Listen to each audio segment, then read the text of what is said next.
to join us, but I'm Trish Dowd-Kelney. We've done some emailing.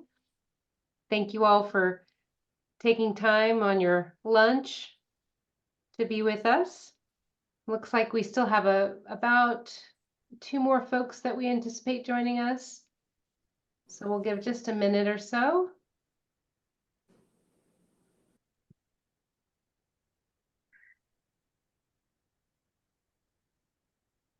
Lovely to see all of your faces filling up the screen. Hey Trish, how are you? Doing really well. Is that you, Linda? That's me. Okay, great. Hi, Trish. My This is Dr. Stuart. Hi, Stuart. Thanks for How you popping doing? back on. I just noticed that Sure. you coming earlier too. Sorry about that delay. Okay. Well, I think we'll get started. We have a good amount of folks with us, and I'm just going to chat for a few minutes here as we get going, and then we will have a screen. Well, you hopefully looks like it's being shared there now. Can you all see the PowerPoint presentation that we'll be doing today? Yes. Mhm. Yes. Great. Gallery view is nice so we can see everybody too. But again, today is going to be our orientation for our new and potential volunteers. And this is the orientation that we provide for all of our volunteers. And that could be folks that are going to be reading, or folks that are going to be working in the garden, or folks that are interested in outreach. So we ask everybody to go through this so they can learn a little bit about our organization. Most likely you have read the volunteer handbook, which was sent out with the initial information, as well as checking out that wonderful video that we have that gives an overview. And we'll provide that link to our website again so that you can see all of those different resources and have those available as you have questions. But so you might be familiar with this wonderful mission that is there in front of you. And Audio Reader truly is a free service. So I'll say that up front, that it's a free service to all of our listeners. And that is only possible because of all of our wonderful volunteers. It is a service that allows folks that have limited access to the printed word to gain that access, and also all of the information and connection, entertainment, arts, and the good things that come from that printed word. So it also provides independence, and it is an empowering element for our listeners. So we again thank all of our volunteers, and I want to show a picture of that if you would, Nick. We have some wonderful smiling faces there. Our volunteers are skilled and dedicated, and they're folks from all different walks of life, folks that are retired already, folks that are still in the workforce, folks that are in school.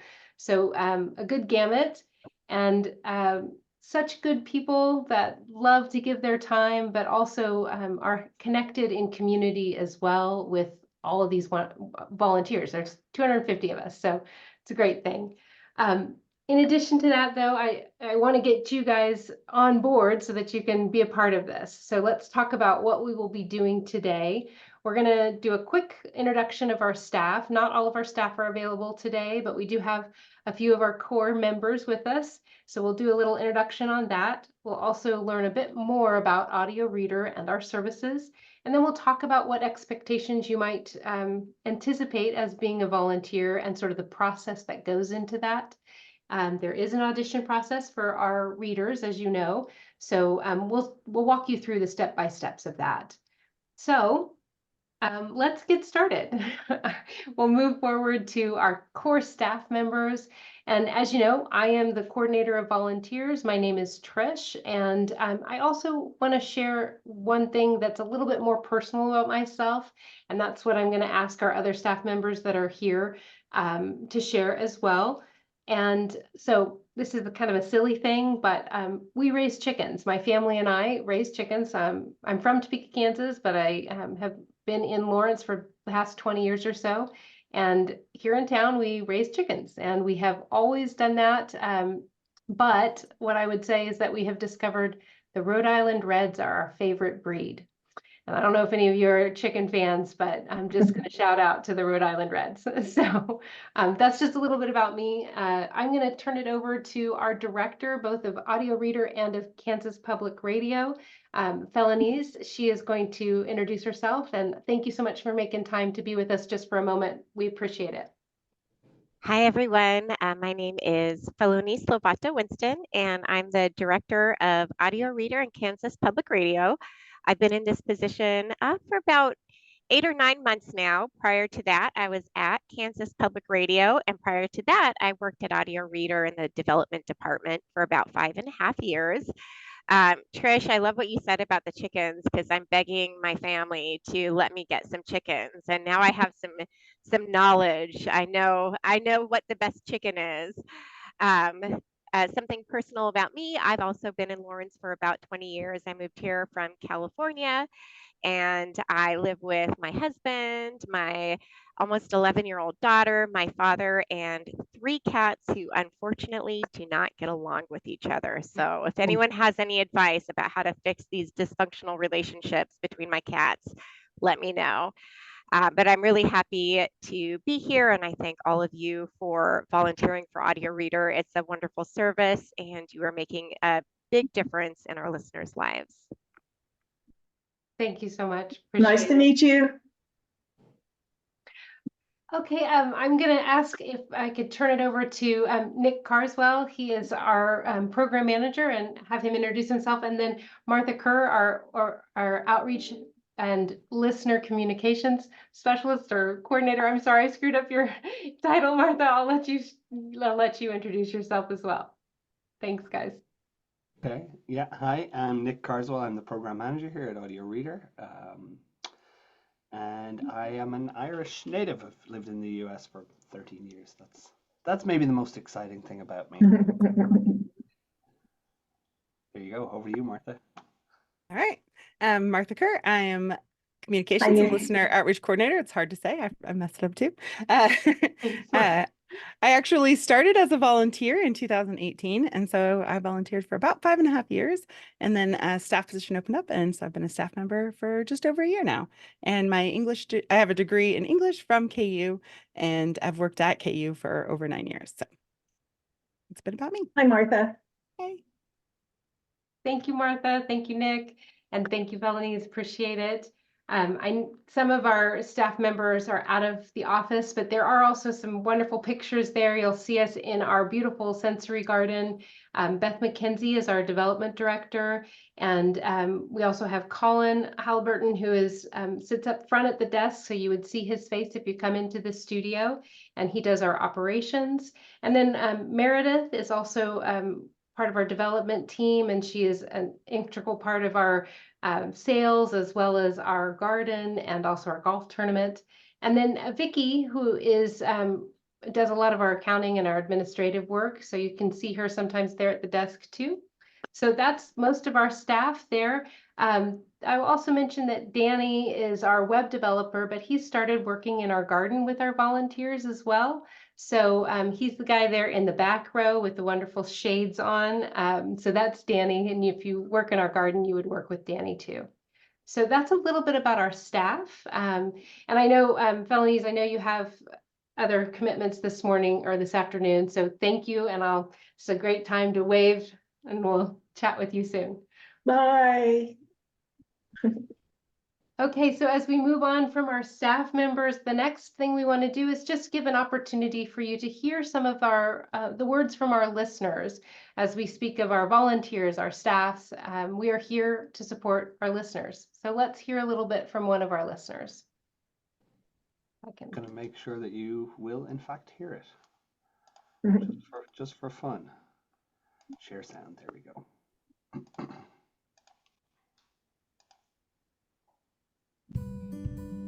Hi, this is Kayleen, one of your telephone reader listeners. I sure do enjoy the Dillon's ad, the Walgreens ad, the Apple Mart ad, and the newspapers, both the... Sorry. Edition of the Capital Journal. I sure enjoy that, and I sure appreciate you all taking the time to read that and take the time to do the holiday things as well, because I know that sometimes it's busy. But thank you all for all you do for us listeners. It sure helps a lot in our lives. Okay, thank you. Bye.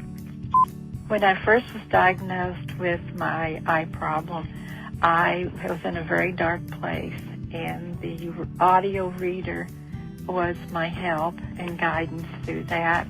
And through the years, I have enjoyed it, and I just wish your company great success.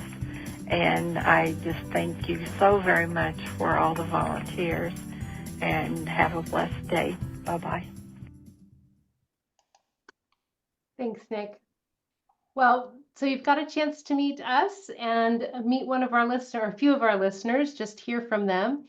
And so the next step we'd like to do is hear from you all. And if you would introduce yourself with your name, and then let us know how you heard about Audio Reader, or what it is that you wanted to, I see another person's coming in, yay. Excuse me, so as I think Doug should be joining us here in a moment, and he can introduce himself as well, but we do want to hear about what drew you to volunteering with Audio Reader, and then what you're reading on a regular basis. So sort of something that you read part of your daily routine. I am a New York Times reader. I don't actually read the paper, but I do pull it up and look at fun things. And if nothing else, I do the Wordle. So and that's part of my regular everyday. So Bird, I can see you on my screen as the first person. Can I have you introduce yourself first, if that is that okay? Absolutely. Hi, everybody. I hope you're having a really good day today. My name is Bird. How did I hear about Audio Reader? So I used to work at CU Boulder in Colorado. And when I came here, I just wanted to look for things to do in the area. And I've worked a little bit in accessibility before, and I always really appreciate the impact that that has on people. So I thought that I would give this a try, something that I share, that I read as part of my daily routine. I really try to read anything and anything that I can get my hands on. Looking at my stack from the library, I have a bunch of books about seagulls and Roman religion. So that's what I've got right now. Cool. All right. Thanks so much, Bird. I'm seeing Stuart on my screen Hi. next. Hi, How are Stuart. you? How you doing? My name is Stuart Greenblatt. I've lived in Lawrence for about 5 years. Moved here with my wife from the Chicago area. So, and my son was a KU graduate, so I knew the area. I found out about Audio Reader through Gordon Fitch, who I believe has been a volunteer for a long Definitely. time. He told me about it. We both are in a club that involves British sports cars, antique cars. So he told me about it. I had donated some of my old audio equipment to one of the sales. And then I was at the office and I started talking about perhaps volunteering to read or other positions. And that brought me to here. Now, as far as what I read, I'm a big iPad person since paper kind of disappeared. I'm a prolific New York Times reader. I read the local papers here, Lawrence World Journal, of course. I still follow the Chicago news, so I read the Chicago Sun-Times every day. So I kind of know what's going on around the world, but I'm pretty much done with the paper, like a lot of us. So that's my background. I thought that I've done some other not-for-profit volunteering earlier in my life, and I thought this would be a good time to try to help out in the community. Thank you so much, Stuart. Thanks. I'd love to call attention to one of the things that you mentioned, that you still read the Chicago paper, right? Mhm. I find that there's folks that get connected to Audio Reader because they really want to get the information, that they may not be in this area any longer, but they still want to read and hear, or they Sure. still want to understand what's Yeah. going on in Southeast Kansas. So very much kind of matches the way our listeners are about the things they want to hear about too. So, okay, thank you, Stuart. Linda, Thanks. how about you? Hi, everybody. I'm Linda. I moved to Lawrence in 1980 from the Dodge City area. I'm a small town girl, 250. You change toilet paper, we knew. My stepson is a client. I guess that's what you call the people that that subscribe.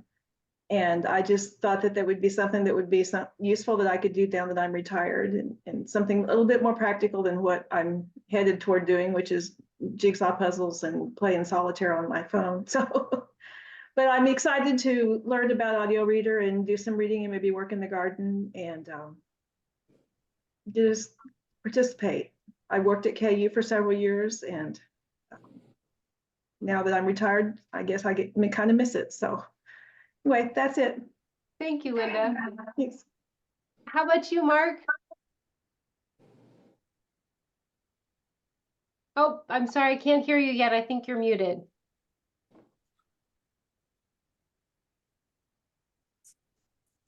There, I'm not quite that much of a Luddite, but my fingers didn't work properly. Good afternoon, I'm Mark. I guess what brought me to Audio Reader was, I guess, prior experience of an odd type. I was in school here back in the 70s and have this remembrance of someone approaching our graduate program with a urgent request to have people read a textbook, a series of textbooks at that time, and remember doing it. And I don't remember being even told it was Audio Reader, but I can't imagine it was anything else, because I remember going to the KNU studios to do the reading. So that was just a few years ago in the 70s. And then when I retired, I decided that I could do what I enjoy doing, which is listen to myself talk a little more productively, and join Audio Reader. I sound like all the rest of you as far as what I get. I still do get a print version of the Journal World. Otherwise, I read online versions of New York Times, of course. I think it's required here in Lawrence. Kansas City Star, Washington Post on occasion, as far as reading consistently on a daily basis. So between the New York Times, Kansas City Star, and Journal World, that's my news world. So I enjoy that all very much. You have a great voice. Oh, well, thank you. I try. I made my living off my voice all these years, so I try. Thank you, Mark. How about Kristen?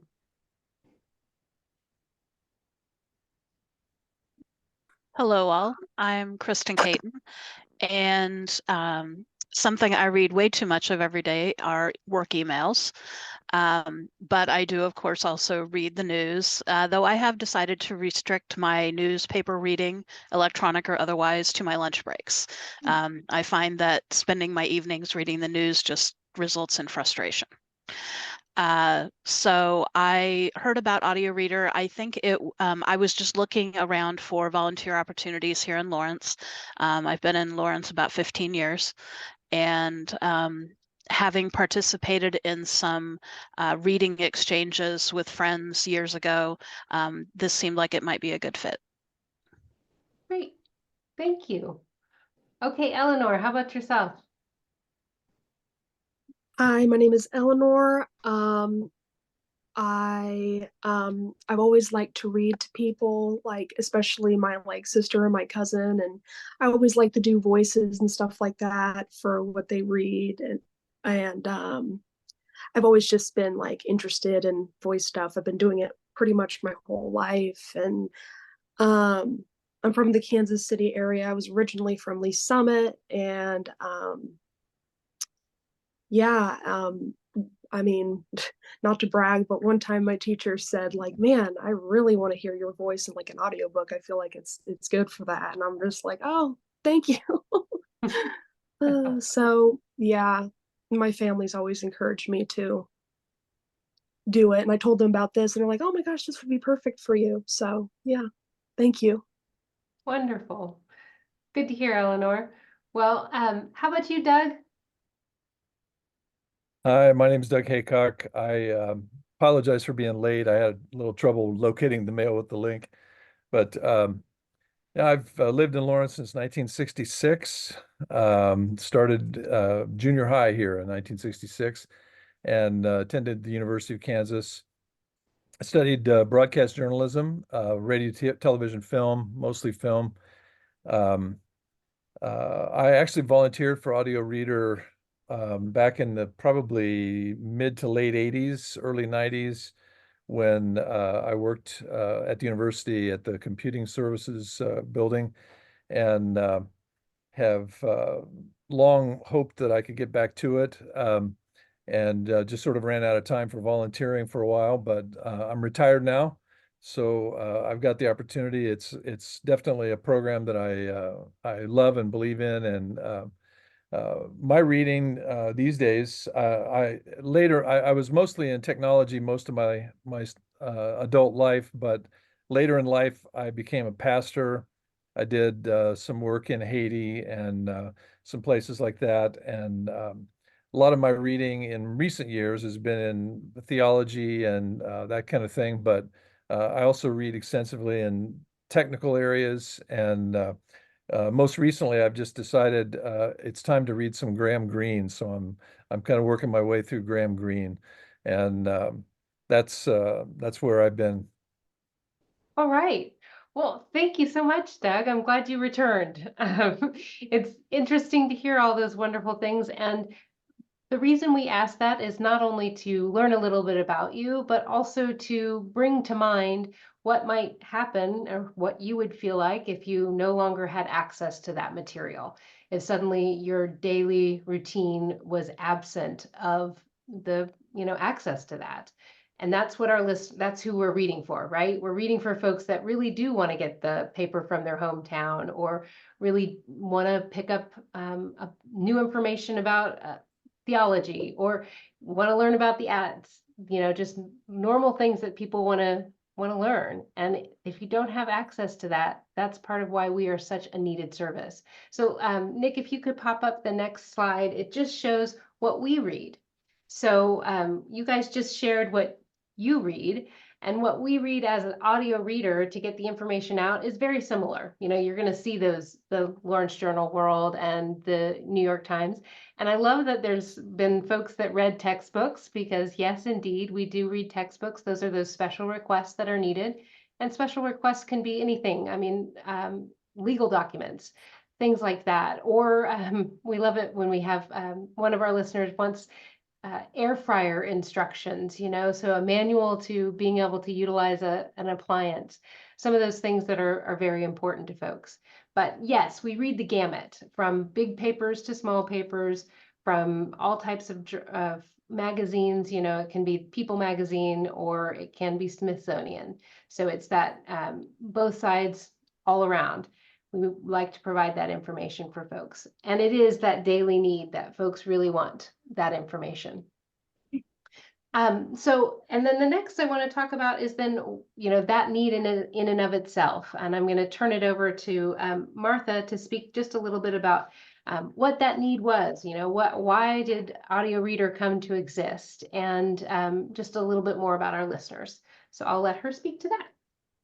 Hey, again, it's Martha. And yeah, so we're going to talk, Trisha and Nick are going to talk a lot about how and what we read, but why is so important. So I'll start at the very beginning. So once upon a time, there was a woman named Petey Cerf who had a friend who was in a nursing home and had lost her vision. And she brought the Journal World in with her, and she sat next to her and she read the paper. And when they were done, she was leaving, and she thought, I bet there's a lot of other people out there who could benefit from having someone come read the paper. But she looked around and realized there's not a lot of other people visiting, not people reading to the other people in the nursing home. And so she started rolling things in her brain, and she was such a philanthropist. She started several organizations actually in Lawrence, but she just found a way. So she worked with the KANU at the time and bought them a subcarrier so that they could broadcast under their signal. And so in October 11th of 1971, they first broadcast. And at that time, it was just a few hours a day. They were working out of a little trailer over here on the side of campus. And it was a very small service, but it's just built up since then as technology has grown. The way people access it has grown, and we're now 24-hour broadcast. And then in 1988, we moved into the current location. So that was a huge upgrade. from the little trailer and a lot of little storage space to now a whole house that we then KPR moved in just a few years later. So now we're over at the Bear Audio Reader Center. And so one thing that technology has changed, of course, is how we access it. But a lot of people ask the question, well, we have all these great screen readers and AI that can synthesize the voice of the newspaper. So what is Audio Reader filling? And the biggest, and I want to share a quote from one of our listeners. She says, I have a computer and I can read the newspaper there, but I get tired of hearing the synthesized speech. My number one choice will always be Audio Reader services. It's nice to be able to access the newspaper and hear a familiar voice. And so that's really what we're serving. Our listeners say over and over that they can hear the caring in the volunteer's voice. It comes through the radio, it comes through the Alexa, it comes through the website. And just knowing that there's someone who cares enough to take time out of their day to read the paper to them, it adds to that feeling of connection, and it will always be preferred over, when you're using a screen reader, if you've lost all your sight, you hear that voice all day. And just knowing that you can have a familiar volunteer who's reading your favorite program, it just really helps them feel connected. And nothing will ever replace that kind, melodic voice of our 250 plus volunteers. And so let me share some statistics too.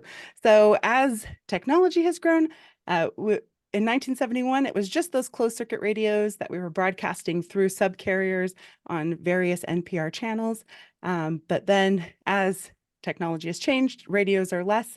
We are now on our website, Alexa devices, and we have our Lions telephone reader service, which you'll learn all about. And so right now, our fastest growing method of access is the Amazon Alexas. We are averaging 100 new listeners per month over the last 6 to 7 months.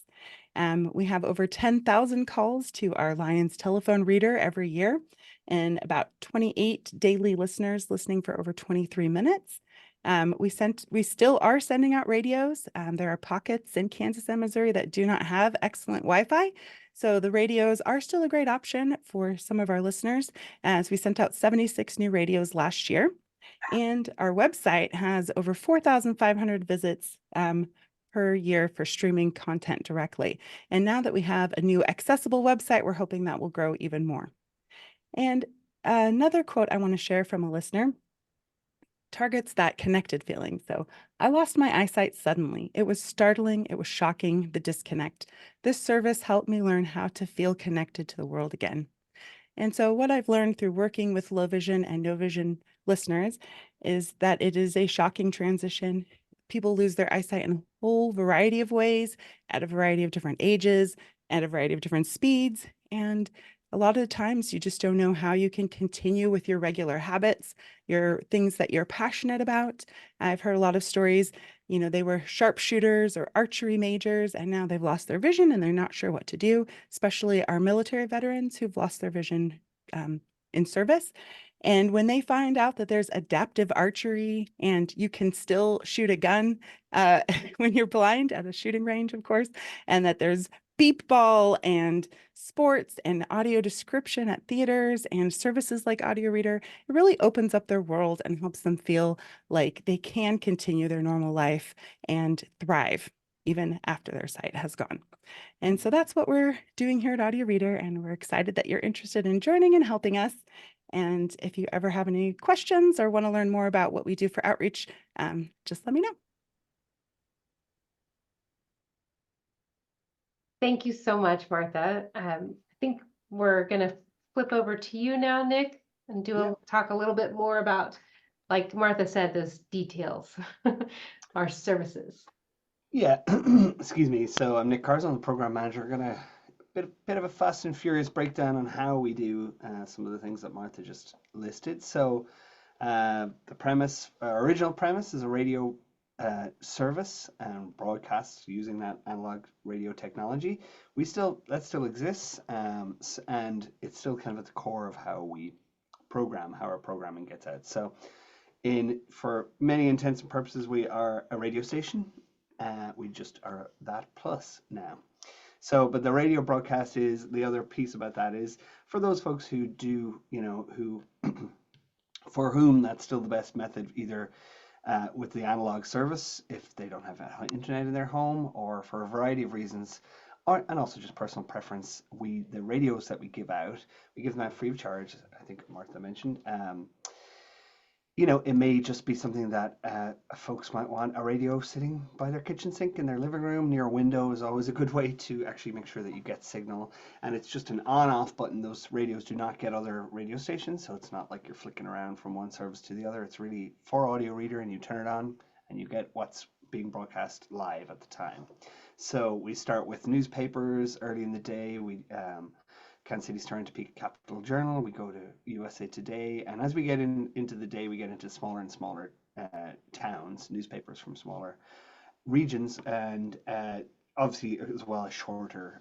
We read, like for example, 4 and 5 p.m. We read just four papers in an hour, 15 minutes out of each, which is usually enough to get the essentials. So that's kind of the concept as the day goes, and then in the evening into magazines and books, and that's really just how we organized a lot of the content. The thing now is that much of that content goes to other places as well, either those specific programs being offered on other platforms, or other ways that like the telephone reader, which is up next. So the similar content but offered differently. So yeah, the radio broadcast is kind of still at the core of what we do, and it drives a lot of the timeliness of our programming and how people listen, and people enjoy listening in that way, and that every morning at 11 a.m. they know they can just turn on the radio and hear the Lawrence Journal World. So it has that aspect to it. Telephone reader service, as well as having some of the content that is on the radio broadcast, we have folks read directly into the telephone. So that has the benefit of for the volunteers and readers, the folks reading, you don't need a lot of technology. You just really need a phone line. A good headset these days does it, including we're using some of those Apple headsets and things like that. So it really, in concept, all you need is a phone line and the materials that you want to read. On the other end, for the listener, it is available on demand. It's not timely. It's not like a certain program is read at a certain time. It's all up there all the time, 24/7. So that's handy as folks might be listening late at night, or it's entirely up to them. It's on demand. And then the other aspect of that is that we break some of the bigger publications up into smaller sections, excuse me, so that people can get to the content they want. And it's prompt based, so they would have a dial-in code, a security password, and then after that, they usually know what they want to get to, and they can hit several buttons and get there really, really quickly. Things like our books are transferred onto telephone reader every day, so there is an aspect of you could listen to a book broadcast, and you could listen 7 days in a row, or however many days to get through that book, and use telephone reader that way. So obviously it has a great benefit. It was one of the first on-demand programs. It was the first on-demand program that we were able to offer using that telephone reader system. And again, in terms of access, if you don't have Wi-Fi, or the radio signal doesn't reach you, generally most folks across the state and generally have a telephone. So that's really kind of one of the removing the barriers to access. If you've got a telephone, you can get this content. It does, I think one thing to note, again, I mentioned this just a minute ago, but it is a different assignment for volunteers as well. So it works differently, both for the volunteers and the listeners. So as Martha mentioned, Amazon Alexa has been our big growth area in recent years, and it kind of works as a combination of how the audio gets there works a little bit uniquely as well. But in general, it's the same concept as telephone reader. It's on demand. If you're not familiar with those smart speaker devices, you can imagine how useful they are to anyone with a disability. Speech recognition and just simply speaking, being able to say aloud what you need. It's very simple, very affordable now, and then the content is on demand as well. But we also offer those streams, so you can use the Alexa to listen to as if you were listening to the radio. But it's, again, the same idea. People can get to the content they want. It's available 24/7, and they can browse around, or they can, they can develop those habits and the independence and to get in and hear what they want to hear. So it's an amazing tool. It does so much more than Audio Reader, of course, but encouraging folks to use Audio Reader on Alexa has been a great growth. Trish mentioned the special requests, so that's really something that is not not a wide enough appeal that it would warrant being on a radio broadcast, or it's a one-off, it's a single document. We get a lot of books as well, sometimes books of special interest, biographies, not biographies, what's the word? Memorials? Not right. People's biographies for family members who might write a book. Memoirs, that's the word, thank you. Yes, so who, a wider population may not be interested in, but obviously it has a very strong connection for the listener. So those kinds of books. And then, yeah, instructions, textbooks, it really enables us to support the independence for our listeners. We've had people get qualifications, complete their education, as well as things like reference manuals. So we have one listener who loves to cook, and I think every Christmas and birthday, some family member buys her something. There's an air fryer, she's got a Keurig, a set of knives. So we read all of those instructions, and you can just imagine the challenge of using something like an air fryer for somebody with a visual impairment, so they can have that reference guide. Those are usually they would are recorded in a different method, and especially if it's something that we want them to refer to, they're delivered in a different method as well, often by CD or Dropbox.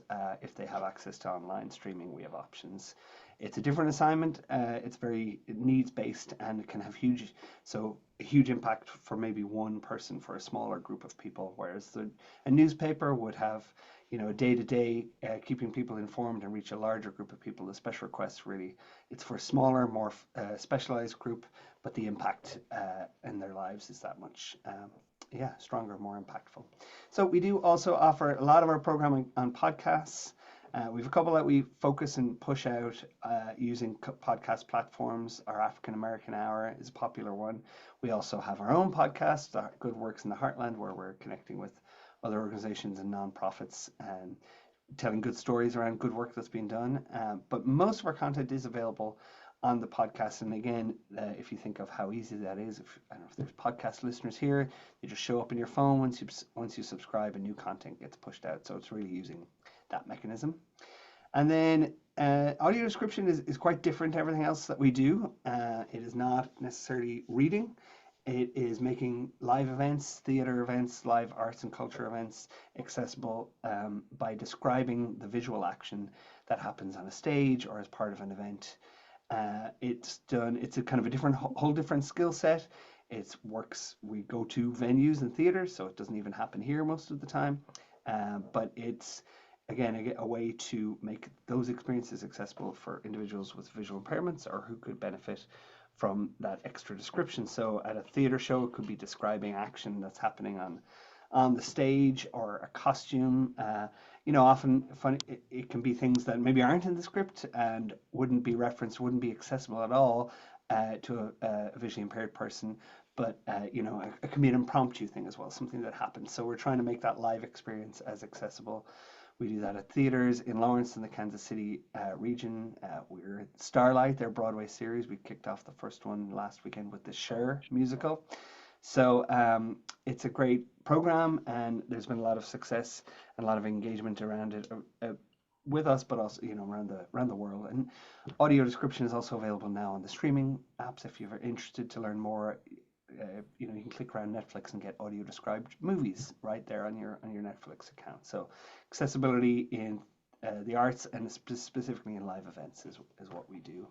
And yeah, like I said, different skill set, but if you're interested, we would be happy to share more. And what our plan is to actually recruit some more audio description volunteers. So if theater is your thing, you may be getting a call from us to let us know if that's something you're interested in.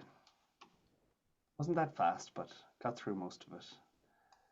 Should we keep trucking? So Beth is not here today. Trish, are you going to just give a brief overview? Sure. I think it's always great to, yes, thank you, Nick. It's always great to hear that quick, fast, and furious, because it's sometimes surprising. We do so much and have such a breadth of our services. And a lot of that is so that it can be flexible for our listeners. We want them to be able to get access to the service. I mean, that's pretty much the point. So we've worked really hard to find ways to do that. So thank you for sharing all the different services that we offer, Nick. And yes, I am speaking for Beth today. she is out sick, but wanted to make sure to share that, and this is actually within the last several years, that Audio Reader is completely run and funded through private donations and a few small foundation grants. We did previously have a more financial relationship with KU, but that ended in 2018. And so our community stepped up, and we are currently funded and in a strong financial position with just those private funding, as well as some few grants. That said, we do also work very hard to provide additional funding through our fundraising. And I know, like Stuart mentioned, Gordon works as part of our team downstairs. I'm upstairs. Guess you can't know that and didn't know that, but I'm upstairs, and we have our audio store downstairs, and that's also where the volunteer team works with all the different donations that we receive, as well as so this could be vinyl, it could be DVDs, it can be cassettes even, that we receive and sell at our biannual sales. And we also have a lot of great equipment that comes in, but volunteers are needed to take care of that equipment, to check it in, to make sure that it's clean and workable. But all of that goes back out the door with our sales. So you may have heard of us. We used to have a big, huge sale out at the fairgrounds. But now we have, after the pandemic, found that it's actually a bit more manageable for us to do smaller sales more often. And we do them here on site, as well as with partners in the community like the Lawrence Public Library. And those partnerships and those sales bring folks in our doors and get folks learning about our services and more aware. There's Mary, one of our wonderful book readers. I'm talking with our new volunteers today. So anyhow, we do those sales. We also do a golf tournament. And of course, those are opportunities for our volunteers to get involved too. And those activities allow us to continue and provide these services. The other opportunities that I mentioned there, the audio sales, the fundraising events, but the garden, our sensory garden, so that is a garden that is specifically designed to enhance the appreciation and the experience of nature using all senses, not just your visual ones. And so therefore there's wonderful sounds from chimes, there's wonderful plants that have delightful smells, herbs, flowers, that sort of thing. There's different textures, all sorts of wonderful things for the senses. And so therefore it's called a sensory garden. It is completely taken care of by volunteers, although Danny, our web developer, has taken on the role of helping in the garden because he has a great green thumb. So that is another way for folks to offer their time. And we have just recently had a couple of visitors come. Two of our listeners came down to experience the garden, and it was such a delightful thing. I'm pretty new to Audio Reader, and so it was a great experience for me to just be part of that. We all gain perspective when we share with others. So it's a great place to be if you're interested in sharing your green thumb. We'd love that too. And then Martha also has volunteers that help with her outreach events. She has worked very hard to get out into the community and let listeners know that we are offering these services. And that means she could be working at a senior center or health fair, or just all different types of opportunities, some walks that occur, that are put on by different associations for low vision participants and community members. So that's another opportunity if folks are interested in volunteering by helping her table or making other arrangements to provide that information. So yeah, that's kind of the other opportunities other than reading. So I want to make sure folks know that there are other ways other than reading to be a part of our community. And the next step that we're going to go into is talking really much more about those next steps and the audition and reading and that sort of thing. So I'm going to say, Martha, if you'd like, you can wave and say see y'all later so that you can get to the rest of your day, because we are going to dive into the nitty-gritty of what makes a good reader and also how we do our auditions. Nice to see you all. Thanks so much, Martha. Okay, so as we move forward then, we're going to talk about what it means to be a great volunteer at Audio Reader, and this is specifically around our readers. So first we'll talk about reading skills, and there's 5 components of that, and I will speak more specifically to that in a moment. But the other 2 elements that we have there, and I'm sorry, Nick, can you give me that back again? Thank you. Being comfortable with technology. And I want to throw out there that we do certainly work with folks around technology, helping you learn the ins and outs of things in a specific assignment, maybe new software, that sort of thing. But we do want folks to feel comfortable with the changing world of journalism. I think Stuart mentioned, maybe it was Mark too, and Doug as well, that, you know, technology in terms of picking up a paper, it's not the same. So we do read from a screen, and that at least 3/4 of the things that we are providing are things that come off of a screen. So it's not going to be a printed page that you'll be reading. So we ask for folks to, you know, be comfortable with that. We can certainly work with you on, you know, if you need a microphone or those type of things, we do have those to provide for folks, and we can walk you through things. But good to know that it's not really paper anymore. And then the other thing is that we do want folks to be able to, you know, work with some of our systems that are fulfilling our substitutes. We have some things that are online that we utilize as well. So that's something that folks need to be able to access and work with that type of a system. So comfort with technology is part of being a great volunteer. And then lastly is that flexibility piece. And that's not just about your schedule, but it's really about what you're willing to read. You know, we'll talk more about this in a minute, but we read all sorts of things.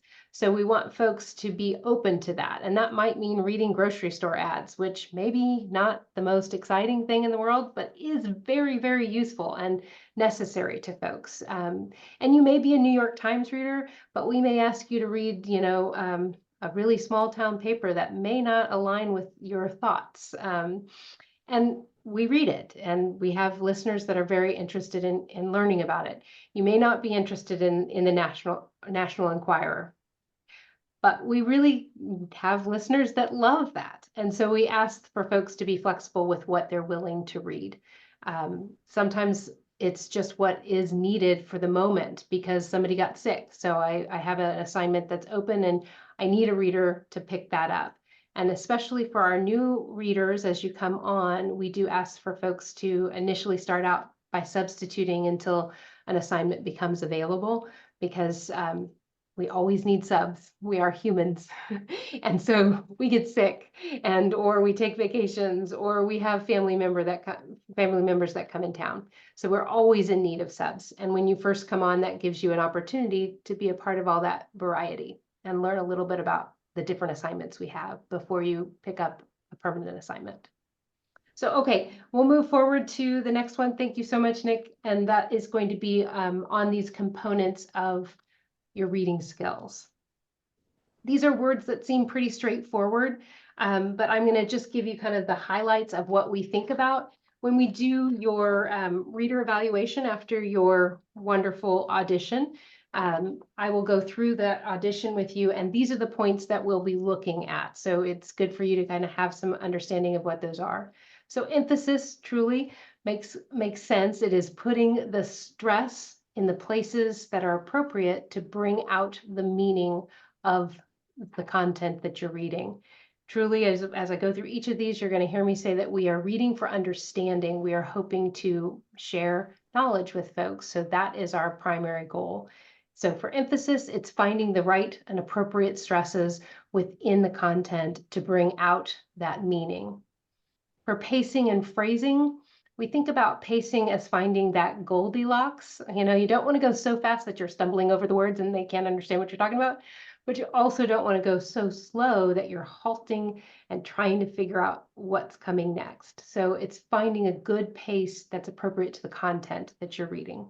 And then when you think about that phrasing component, it's chunking it out. So putting it into understandable chunks so that as someone is listening, they are gaining the understanding. We talk about voice quality and consistency. So you want your voice to sound the same at the beginning of your read as it does at the end. You also want to find that there are not distractions within your voice, and everybody has them. So again, all of this is on a continuum. There's no perfect voice. In fact, the robot voices that are supposedly perfect are not great. We all know we have human voices and we like that. But we do want to find that we minimize those distractions and that the energy level at the beginning is the same as it is at the end. Again, it is a natural voice that we're looking for. You know, we don't want something that's overemphasized. We don't want something that's sing-songy, but you also don't want something that's monotone either. So it's finding that balance. Pronunciation and enunciation. When we think about enunciation, we want to find that we are not dropping letters, we're not mumbling things. It's very clear and crisp, and we want to find that as we listen.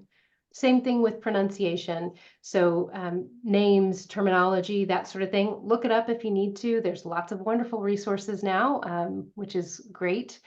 Google has just about anything that you want to have pronounced. But if in fact it is one that you just don't know and can't find, then we encourage consistency and confidence. So say it consistently and say it confidently and spell it out. So those are some of the things that we use as additional helpers for pronunciation. And then lastly is professionalism, and that is a really important one. It is the concept of thinking about how we are bringing our listeners along on this journey of whatever the content is that we're reading. You want to be poised and confident and aware of what that article is or what that story is. And so you want to share that with the listener by giving them an opening and giving them a closing and pulling them along as we go through that article or whatever it is that you're reading. In addition to that, a very big part, and I spoke to this a little bit, is understanding that we are the eyes and not the brain. And so therefore we are not making any judgments. We are not insinuating any judgment. We are maintaining neutrality. We are reading things as written. And that's very important. So we don't decide for our listeners. We read what's written and we allow them to make that decision themselves. So that's professionalism. So those are the points that we would talk through, as you do your audition. Afterwards, we'll talk about that continuum of where folks fall on the line. And if you have a successful audition, then the next steps, I think we're going to talk about that next. So we'll move on to the next screen. Okay. Oh, great. Expectations before we get there. Thank you, Nick. I appreciate it. So we ask our volunteers for a 6-month commitment. As you can see, there's lots to learn and lots to do. So when we invest in you, we ask you to invest in us. So that's a 6-month commitment. Is that what we ask for folks? Of course, we just celebrated a couple that had been volunteering for 40 years. And we do have lots, I know it's amazing, isn't it? We do have lots of volunteers that have been around for, 10, 15, 20, 25 years. But there's also folks that have been here for 3, for 2, so, but we do ask for that 6-month commitment. And during each week, we hope that folks can provide an hour to 2 hours of service. And most of our assignments are going to be about a 2-hour assignment. It usually takes folks about an hour of preparation, whether that's at the beginning or at the end. And usually the read itself is about an hour. So it's good to think if you're going to read once a week, then you'd probably be giving us 2 hours of time. And I would say as you begin the process, it might be more for an assignment. It might take you a little longer as you're learning the ropes. Next is just to follow the instructions and to meet deadlines. We certainly want to be able to provide our content regularly for folks. So we do ask that you all are able to meet a deadline and let us know if there are changes to that. And we do provide instructions, and of course we'll be available if you have any questions, but we ask that you look to those instructions and really pay attention to them because they're very helpful. And then the last piece is probably something folks are familiar with in terms of just providing a couple of weeks notice if you're going to be gone, if it's planned. So if you know you have a doctor's appointment on the 25th, let us know and we can get a sub. If you do not know, of course, still reach out and let us know that too as soon as you find out something happened, somebody got sick or you have a funeral to go to, whatnot. But it is important that we know so that we can get that covered. And then we also ask that as a community, we take care of each other. So if Stuart's sick, maybe Mark can fill in. And then when Stuart's feeling better, sorry, I'm just reading you off. I'm throwing you out here as a volunteer, Stuart. But if you, once you're feeling better, it's great if you can fill in for one of your other fellow volunteers. So we ask for folks to be willing to do that as they have time. You have a quiet week, maybe you can pick up an extra read. And that way we can all take care of each other. So those are some of the volunteer expectations. And let's see where we're going to next. Now we're getting to that audition timeline and to those next steps. So we have tried to break it down a little bit. Right now we have probably about 20 folks that are going to be going through this process. And so I'm the one that listens to all the auditions. So we like to sort of split that out so that some folks are auditioning and getting their reviews during one window, and then there's another window where other folks are auditioning and getting their reviews. So that way there's a bit more availability for folks. So that's going to be sent out to you guys as a sign up to choose when you want to do your audition. Do you want to do it during the first window? Do you want to do it during the second window? And then you can audition in a couple of ways. You can audition here in the studio, which does mean that it would be 8 to 5, Monday through Friday. So it has a time frame around it because that's when our studios are open. But you can come in and do that here. If you're not in the Lawrence area or you have access to a computer and you're willing to give it a shot at home, you can do it from your home or from another remote location. And we can give you a little more information about that. And I think Nick's going to speak to that in a moment. But so there's those two options. And then after the auditions, we're hoping that those will be done, like that first window would be done by the 15th and that second window would be done by the 26th. And that way we can get folks onboarded and into their at least initial assignments. Maybe that's a substitute assignment or an initial assignment. So that is a little bit about our timeline. And then let's see, the audition content. Yes. So it is done remotely. It is a remote system, or I guess it's not a remote system. It's an online audition. So you will click, this is the first page of that audition, and you'll click through it. And it will have, you start off with the wonderful pronunciation test, and everybody loves that. And usually folks will remember the one word that they screwed up. But we do ask folks to just do that sort of cold, right? So no looking up on that. Just do what comes to you and go forward with those wonderful 50 words. Then there's 9 different elements that will highlight the different things that we read. It does include a picture description.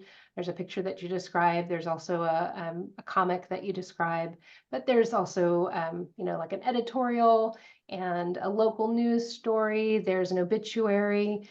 There's an ad to read as well. So it gives you a gamut of all the different things that we might be asking you to read. And so that's what your audition will be. And at the end of that assignment, or at the end of the audition, it gets sent to me, and then you'll get an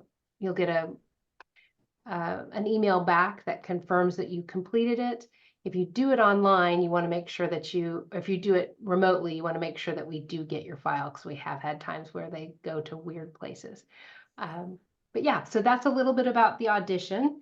I'm going to let Nick speak a little bit about the remote audition and the technical needs that will go into that. But before I do that, were there any other questions that you had up front on those, about the audition timeline or even those reading pieces? Yes, Mark? How long will the audition take? Great question. It usually takes around 30 to 40 minutes for the actual pieces to be read. But I would say that most people take around an hour to an hour and a half, depending on, what you're doing. Thank you. Eleanor? For the audition, do you need like like a microphone or anything like that? Thank you, Eleanor, for this wonderful segue. I'm going to let Nick speak to that because that's a perfect, perfect segue into our remote audition and technical needs. Okay. Yeah. So, I mean, the quick answer is no, not really. We mentioned some of the tools that you have available. Audacity is listed there on the screen, and I'm sure we can drop that in the chat. Or you can just Google it. Audacity is a free open source audio editor. It does a lot more than we require for this, but it will get you set up and get you, to hit record and record an audio file. Adobe Audition, if you're a KU employee, you have access to the Adobe Creative Suite. We also just on your phone, the voice memo on your phone is good enough. I think the point for the audition is we're not gauging or assessing the audio quality of the recording or the microphone. That would come if you're planning to record if you pass the audition, you're planning to record at home for the future. We would then spend an extra time listening to what you can produce at home currently, or what we might be able to supplement or train you. Of course, all the training would have to come as well. So the answer for the audition is no. We really just want to hear the quality of your voice. Now, if the recording is so bad that we can't do that, that's an exception, of course. But really, a new smartphone or a newer smartphone with just the built-in microphone is good enough. Sometimes webcam microphones can be fine as well. So probably whatever you're using to be on this call could work. We just kind of, again, we're not trying to add barriers, and certainly this for the audition, we just really want to hear the quality of your voice. Again, getting through the process and recording from home more permanently, we would spend a bit more time just to make sure that the quality is up to standards. Does that get you an answer? Yeah, that makes sense. Thank you. Okay. And then I think we're kind of time here, so let's go ahead. Yes, I'm sorry about that. So just this is the extra part about how you actually upload it. We do use Dropbox. Want to let you know you do not need your own account, and sometimes it's actually easier if you are a Dropbox user, if you log out on the on the website to actually upload the file. But we will send you the link. Trish will send you that. It has instructions for a specific naming protocol that is actually the last step of the audition. And then, and they're kind of moving back to you, Trish, if you want to take it. Yeah, there is a form on that last page just to affirm that you did it. Just to affirm that it is you. You didn't, not much point in getting your professional voice actor friend come and do your audition, because that won't work. So we want to make sure that we are hearing you. And, but of course, understanding that this is a technical piece. We do want folks to be able to be comfortable with that, but we also just want to get you through the audition process and hear you reading. That's the point of it all. Okay. And obviously, sorry to keep folks a few minutes extra there. So we will close up with just if you have any questions about doing it, doing it remotely. If other questions come up, you're certainly welcome to give me a call, email, any of those things work. So the next step of this is truly just, I'm going to send out an email that says, thank you for attending. And if you are interested in auditioning, here's the sign up, please sign up. And then after that, we either will receive your audition remotely. So you'll send it in via Dropbox, or you'll set up a time to come in and do your audition here at our studios. So that is where we're at. Does anyone have any questions? I hate keeping folks over, so if you have any questions, feel free. Yes. Are you going to address anything about working in the garden, or is that a different call? If you are ready to work in the garden, you are welcome. So I will send out that with the option to sign up. But if you are preferring to just start in the garden, we do have open garden day on Thursdays, and that's in the morning. But I would want you to come and kind of walk around and get a little bit of a tour and sort of know where the tools are and that sort of thing, and learn about the plants. And yes, we can set that up for you to just come in and meet with Danny. So I will send the email and you can say, hey, I'd rather just start with the garden. Okay, thank you. Yes, Eleanor. I'm sorry to have another question, but do you or do we pick out what we read and pronunciate for the audition? for the audition, you will be given a list of 50 words, and you'll just Okay. start at the beginning and read all the way through all 50 of them. And you just, you know, some of them you're probably going to be very familiar with, others will be ones that'll be challenging. And we just ask that you do your best, and it's, you know, you just go boldly forward. Okay, thank you. Okay. And you're not alone, Eleanor. Most folks get a little bit nervous about the pronunciation test. At least I know I did. So, Oh, yeah. okay, well, I am so glad to have had the chance to share this information with you all, and I am so looking forward to the chance to work with you. I look forward to receiving your auditions or seeing you in the garden. And if you do have any questions, feel free to reach out, and I will send out that email here this afternoon. Perfect. Thank you. Thanks, Thank you, Thank you. everyone. Take care. Thank you. Bye-bye. Thanks all. Bye. Bye.